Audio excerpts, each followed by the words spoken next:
Hey, welcome to this edition of the Uncle Joe Cookin Show. Today we're making some chicken in the oven for maybe a little bit tonight, but otherwise leftovers to make multiple dishes through the week. Aldi's has a good special on chicken breast most of the time, so got a good price on it. But the main dish tonight is going to be sweet potato enchiladas. So we got our sweet potatoes. We're going to start with peeling them.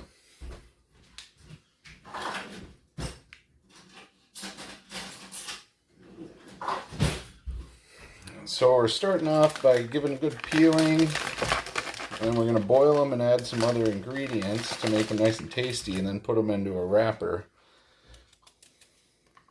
So I like just to use a paring knife.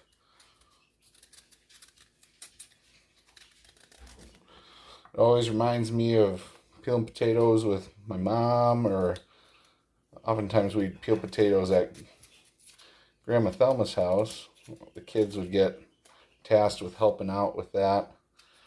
And so we'd sit in the kitchen and just talk as cousins and peel potatoes together. Usually it didn't take too long when we got everybody peeling together. And so we just go around and peel them up, and then we'll chop them into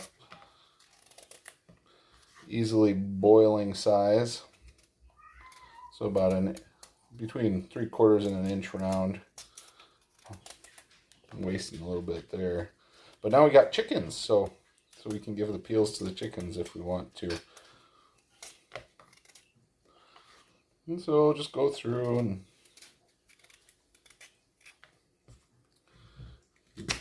give them a good rough chop.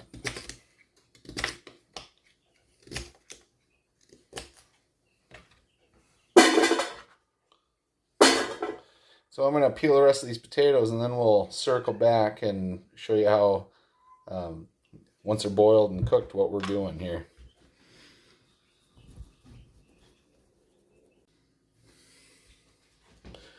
Well, I did quite a bit better chopping or peeling the potatoes when I wasn't talking. So we left 2 potatoes back in here because they're nice and uniformly sized, good for bacon, for baking potatoes.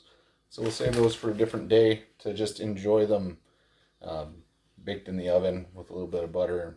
I like them with pepper. Some people like them with pepper and hot sauce. Some people like them with more of a sweet taste.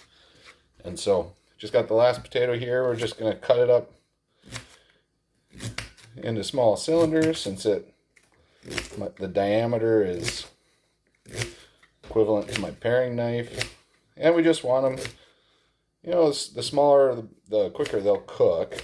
I'm not really going to overcook them for any significant, or you won't get any significant issues if you overcook it a little bit. But so at this point now, we got quite a few sweet potatoes in there.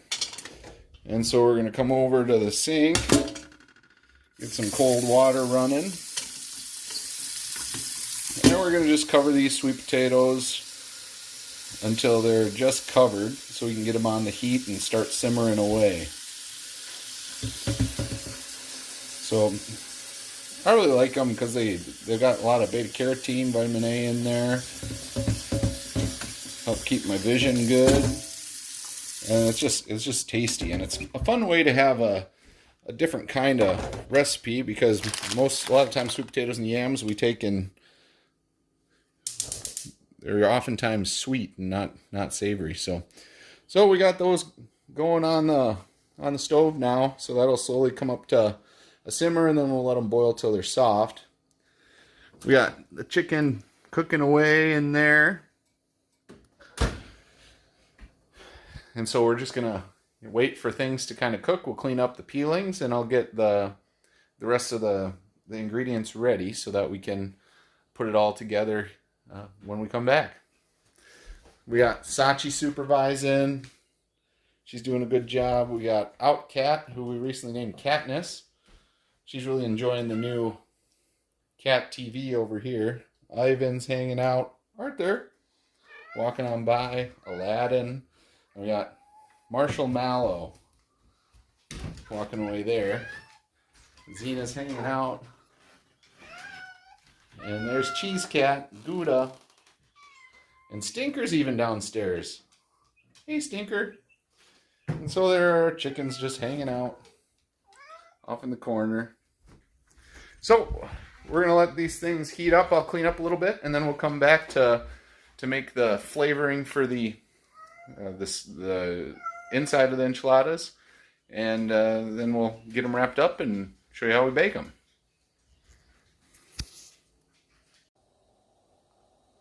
All right, so things have been simmering away. Creatures are still waiting for some grub. But it's pretty soft now, so I took a sample out.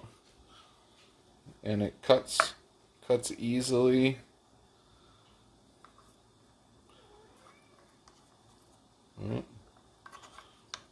Cuts easily, and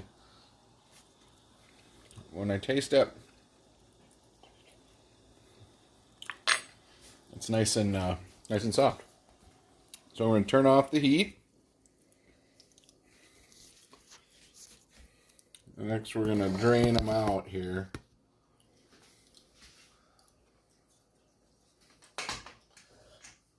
So it's interesting with these, getting used to the gas stove.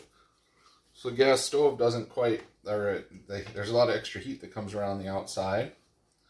And so the handles get hot even though they're plastic. And anyways, we just slowly drain away. You can use a colander, but I don't gotta have enough hands today. So just pour nice and slow.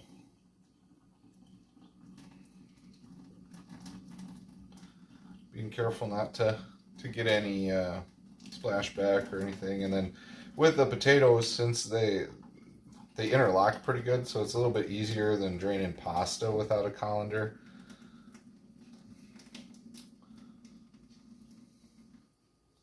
And we can leave just a little bit of that remnant moisture in there. So into this mixture, we're going to put a can of medium enchilada sauce and a block of cream cheese to start.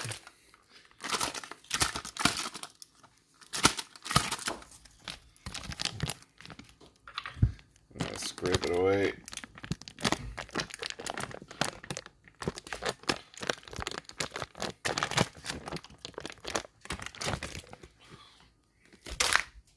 So we got the cream cheese in there. I'll scrape off the rest of the remnants in a moment. But we like to put in a little bit of cumin as well because it gives a nice additional flavor. And I'll usually go ahead and put in some just regular chili powder. Also give a little more flavor. So now I'm going to mash and stir, and then we'll check for flavor. Took the chicken out, so that all came up to temp. It's a little bit over at 170 degrees, but it'll just rest it, and then we'll have that as an option as well. And then inside, to adjust the cheesiness, have both some older taco style cheese and then Mexican style cheese. So we're gonna get this mixed up and I'll show you what it looks like. Alright, so we got it pretty mashed up, and then I added the rest of the taco cheese and then about a cup of the Mexican style cheese. And that's just gonna bring it together a little bit tighter.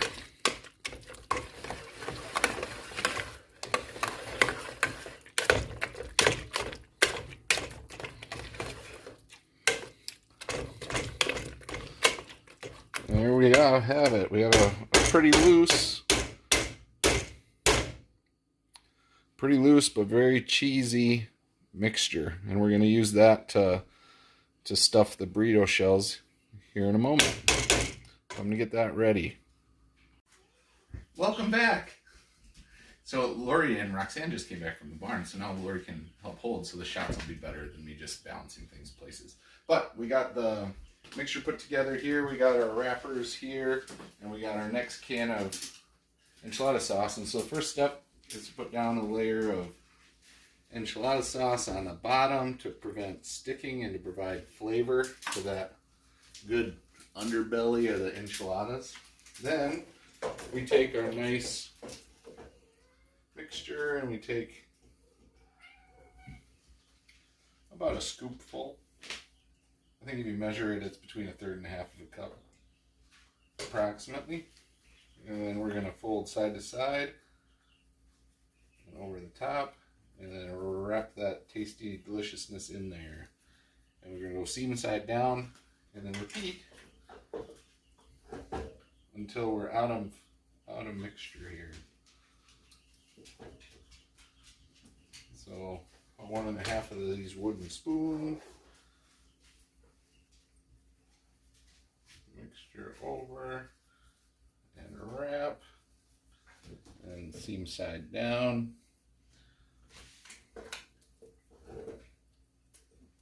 So cheesy and goodness in there. So you can see it's pretty loose, but with the tortilla around, that takes on some of the moisture, and it's better for it to be a little bit looser than a little bit too tight, because it's going to be too dry in there.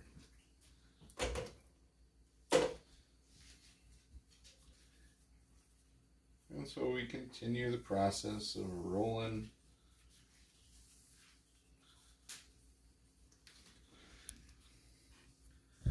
and placing.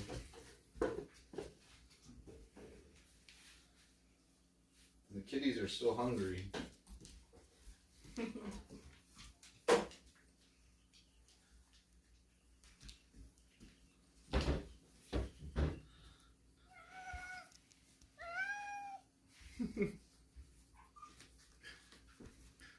Alright, so we got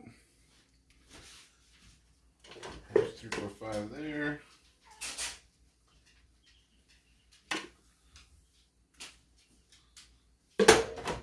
Put 2 more in on the lengthwise.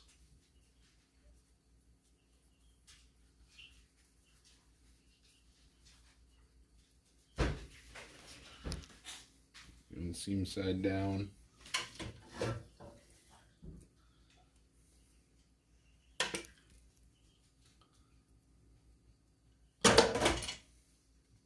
Lori's doing an excellent filmography job.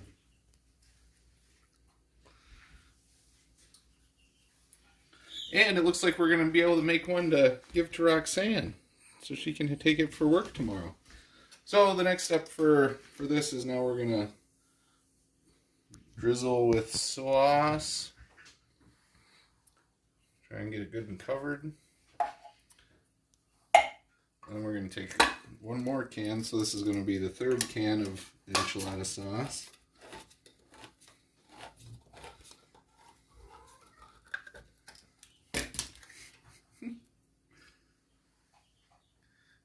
Light drizzle. So anything that's not covered is going to get a little bit more crispy in the oven. So we're going to want to try and get it covered over as best we can. Now we're going to take and throw some cheese on there. Lori likes cheese, so we'll do lots of cheese here.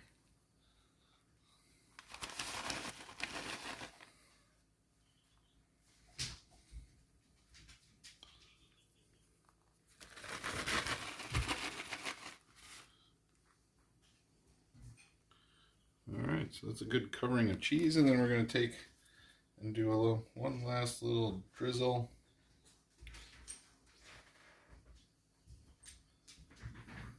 Nice spiral pattern. Alright, now that's going to go in the oven at 400 degrees for about 20 minutes and get all nice and melty brown, and we'll show you what it looks like on the other side.